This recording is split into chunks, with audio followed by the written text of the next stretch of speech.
আমি কিছুই করিনি, শুধু একটু হেসেছিলাম। আর এই হাসিটাই আমার জীবনের শেষ হাসি হলো। নারী, তোমরা আবারও প্রমাণ করে দিলে তোমরা বিষাক্ত সাপের থেকেও বিষাক্ত কালনাগিনী।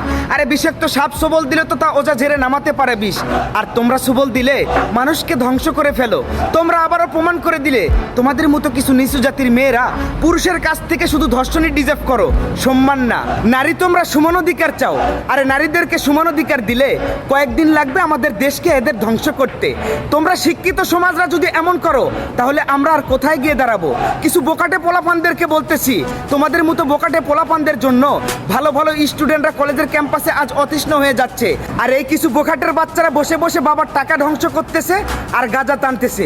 ওই দুই মেয়ে সহ এই নিকৃষ্ট কাজের সাথে যে কুলাঙ্গারের বাচ্চারা জড়িত আছে তাদেরকে সবাইকে ধরে এক জায়গায় করো, রাস্তার উপরে ফেলে তাদের শরীরের উপরে পেট্রোল ঢেলে দাও, আগুন জ্বালিয়ে পুড়িয়ে দাও, যেন ভবিষ্যতে এমন নিকৃষ্ট কাজ আর কেউ না করতে পারে।